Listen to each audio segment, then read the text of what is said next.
दरवाजे की तरफ देखा तो अर्जुन खड़ा हुआ था। वो अपने फोन पर बात कर रहा था और अनुष्का से नजरें चुरा रहा था, जबकि अनुष्का लगातार उसे ही देखे जा रही थी। अनुष्का के मन में बार बार यही सवाल आ रहा था कि आखिर अर्जुन ने क्यों उसकी मदद करी, जबकि अनुष्का उससे बिल्कुल भी प्यार नहीं करती है। अर्जुन को देखते ही मिसेस मेहरा ने कहा, अरे बेटा, तुम यहाँ कैसे? तुम तो नहीं आने वाले थे। अर्जुन ने अपना कॉल कंप्लीट किया और लंबे कदम रखते हुए अंदर आया। उसकी आंखों पर काले रंग का चश्मा चढ़ा हुआ था, जिसकी वजह से उसकी आंखें साफ नजर नहीं आ रही थी। मिलिट्री की ड्रेस पहने भी उसका फिट शरीर साफ नजर आ रहा था। उसे देखकर लेडी ऑफिसर और वहां खड़े गार्ड हक्के बक्के रह गए थे।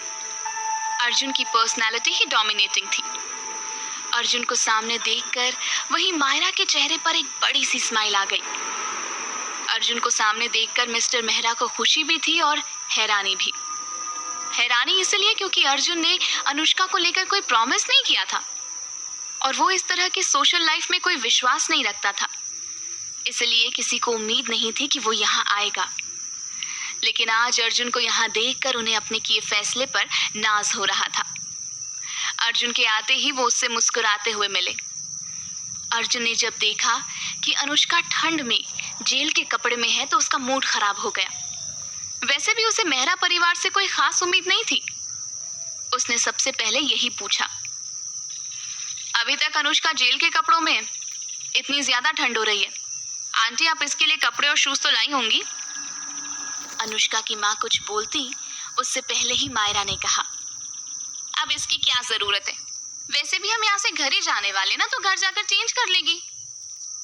मायरा के इस जवाब पर अनुष्का और अर्जुन दोनों उसे घूरते हुए देख रहे थे। तभी अनुष्का की माँ ने कहा, वो क्या है, हम लोग घर पर नहीं थे, बाहर थे, इसलिए अनुष्का के लिए कुछ ला नहीं पाए। अभी हम लोग रास्ते में इसके लिए जरूर कुछ लेते हुए चलेंगे।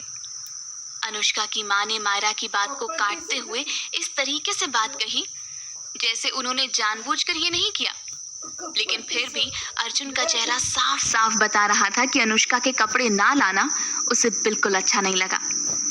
हालांकि अर्जुन ने कुछ नहीं कहा, बस वो मायरा को घूर रहा था। मायरा को लगा अर्जुन उसकी तरफ प्यार से देखता है, लेकिन अर्जुन के दिल में कुछ और ही चल रहा था। वो जानता था कि ये लोग शायद ऐसा ही करेंगे, इसलिए वो खुद वहां आया था। अर्जुन ने कहा, कोई बात नहीं आंटी, मेरे पास कुछ सामान है, मैं लेकर आता हूँ। ये सुनते ही अनुष्का के चेहरे पर एक मुस्कान आ गई। उसे उम्मीद नहीं थी कि अर्जुन उसके लिए कुछ लेकर आएगा, जबकि उसकी फैमिली वाले खाली हाथ उसे लेने आए थे। और इस कड़कड़ाती ठंड के मौसम में तो नंगे पैर फर्श पर खड़े होना भी बड़ा मुश्किल हो रहा था। अर्जुन बाहर गया और अपनी कार से कुछ पैकेट लेकर वापस आ गया। अर्जुन ने देखा तो उसके हाथ में कई सारे बड़े बड़े पैकेट थे। वो कुछ पूछना तो चाहती थी, लेकिन अर्जुन उससे नजरें नहीं मिला रहा था। अनुष्का को समझ में आ रहा था कि हो ना हो अर्जुन उससे बचने की कोशिश कर रहा है। अर्जुन ने कुछ गर्म कपड़े और ड्रेस निकालकर सामने रख दिए और सबसे पहले अनुष्का के पैरों के लिए शूज निकाले और उसके पैरों की तरफ देखते हुए वो बहुत ही धीरे से बोला, प्लीज ये पहन लो, ठंड बहुत ज्यादा है। अनुष्का के सामने खड़ा अर्जुन उसके पैरों की तरफ देख रहा था, जबकि अनुष्का उसकी आंखों में देख रही थी। अनुष्का ने धीरे से नीचे रखे फुटवेयर्स में पैर डाले और जैसे ही वो अनबैलेंस होकर गिरने ही वाली थी, अर्जुन ने उसे तुरंत संभाला और नीचे झुककर उसके गोरे पैरों को पकड़कर शूज में डाल दिया। अर्जुन के शोल्डर पर हाथ रखे खड़ी अनुष्का ये देखकर मन ही मन बहुत खुश हो रही थी और सोच रही थी, मैं तो समझती थी कि ये बहुत खड़ूस है, लेकिन इसके सीने में भी दिल है। लेकिन उसने मेरे साथ जो किया था सगाई से पहले, उसके लिए इतना जल्दी माफ नहीं करूंगी मैं। लेकिन उसने मेरे लिए जो किया, जेल से छुड़वाया, ये सब लाया, उसके बारे में तो सोचना पड़ेगा। शूज पहनाने के बाद अर्जुन ने ड्रेसेस की तरफ देखते हुए अनुष्का से कहा, तुम्हें जो भी पसंद है तुम चेंज कर लो, मैं पेपर वर्क करवा लेता हूँ। पास में खड़ी मायरा ये सब देख रही थी और उसे अंदर ही अंदर बहुत जलन हो रही थी कि अर्जुन ने आते ही अनुष्का के साथ ये किया। और अनुष्का खिले हुए चेहरे के साथ अर्जुन की तरफ देख रही थी। उससे ये भी देखा नहीं जा रहा था। वो झट से अर्जुन और अनुष्का के बीच में आ गई और अनुष्का से प्यार जताते हुए बोली, अनुष्का, आई थिंक तुम्हें चेंज कर लेना चाहिए। अभी यहाँ रुककर टाइम वेस्ट हो रहा है, हमें फिर घर के लिए भी निकलना है। अनुष्का ने उसके हाथ से पॉली बैग लिया और अर्जुन की तरफ देखते हुए बोली, मैं चेंज करके आती हूँ। इतना बोलते ही वो वेटिंग रूम से लेफ्ट मुड़ी और अंदर की तरफ आ गई। कुछ ही देर बाद उसने कैदी के कपड़ों को बदलकर एक हल्के नीले रंग का ड्रेस पहन लिया था।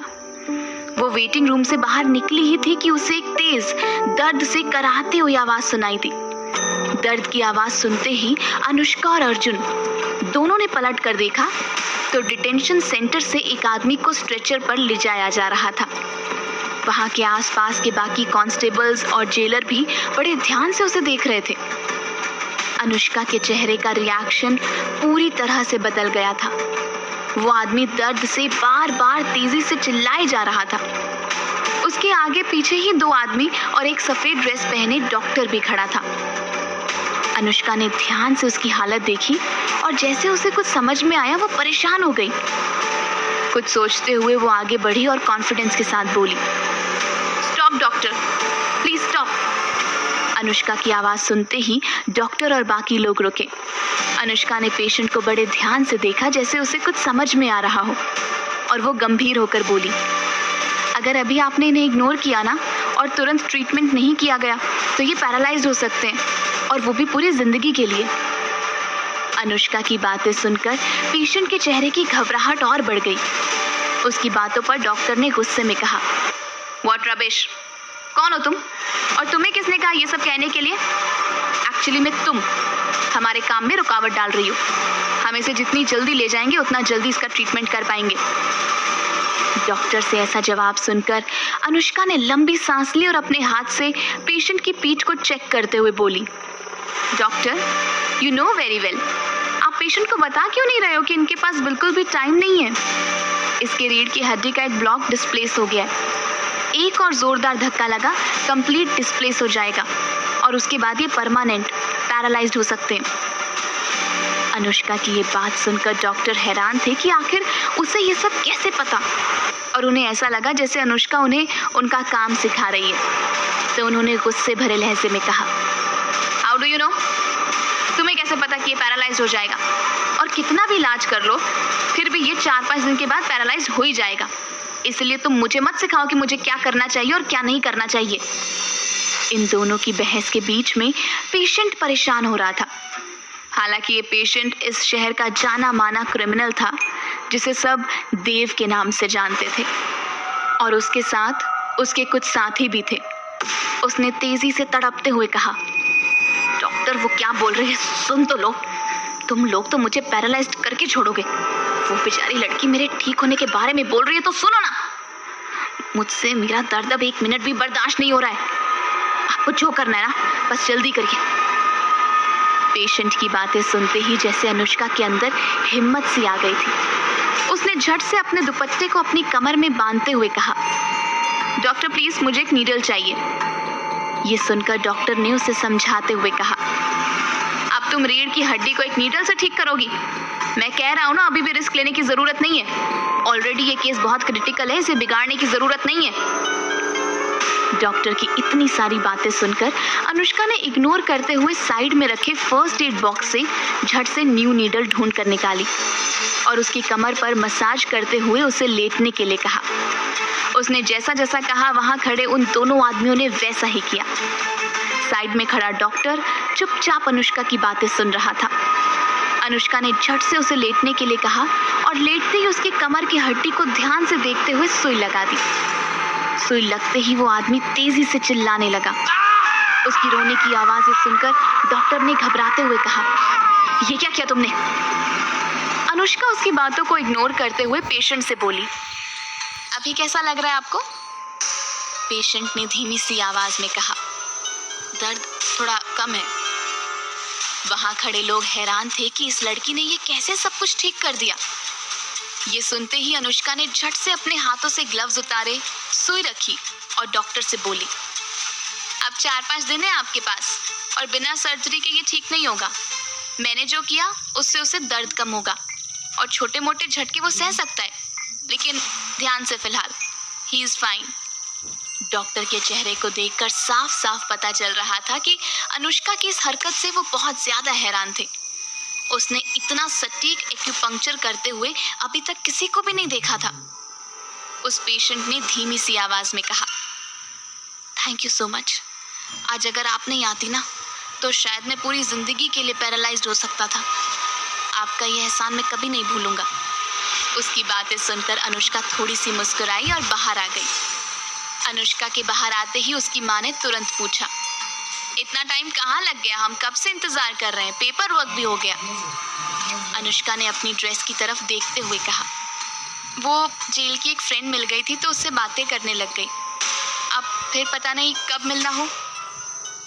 कहते हुए अनुष्का ने पेशेंट को ठीक करने वाली बात छुपा ली।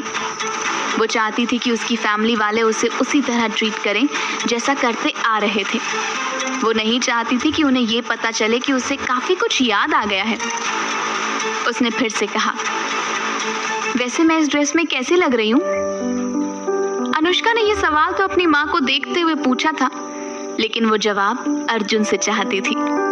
अपनी ड्रेस की तरफ देखते हुए अनुष्का मन ही मन सोच रही थी, हम एक ही बार एक दूसरे के करीब आए हैं और अर्जुन को इतने अच्छे से मेरी चॉइस और फिटिंग दोनों पता चल गई।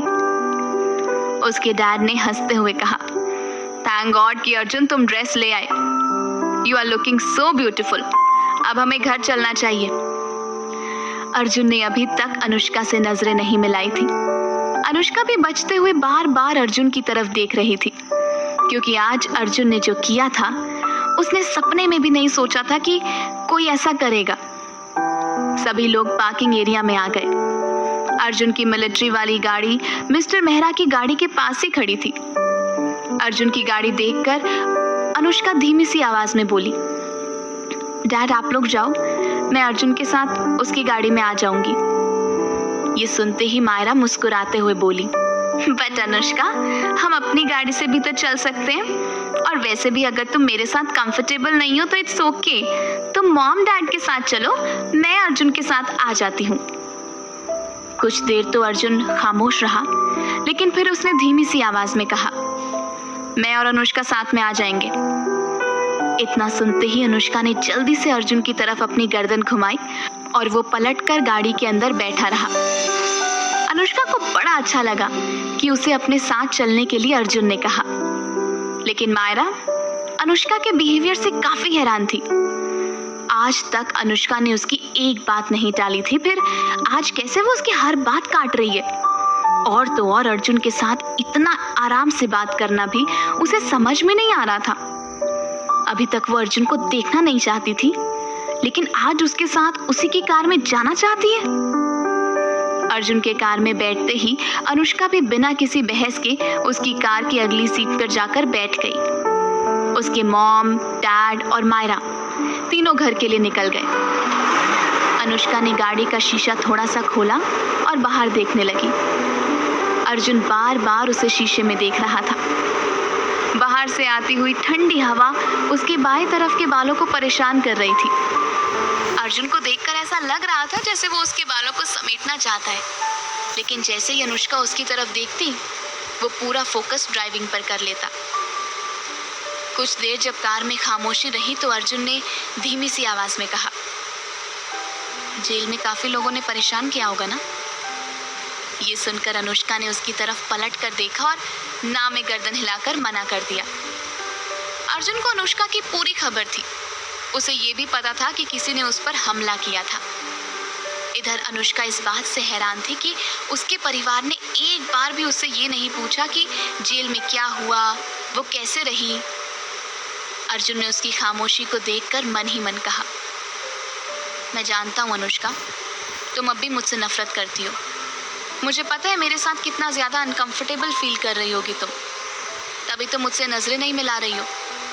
लेकिन देखना, मैं सब ठीक कर दूंगा। ये सब सोचते हुए कब अनुष्का की तरफ अर्जुन देखने लगा उसे पता ही नहीं चला। और तभी अचानक से उसके कार की स्पीड तेज हो गई। कार तेज होते ही अनुष्का ने पलटकर अर्जुन की ओर देखा। एक पल के लिए दोनों की नजरें पहली बार मिली और फिर अनुष्का तेजी से चिल्लाई, अर्जुन सामने देखो।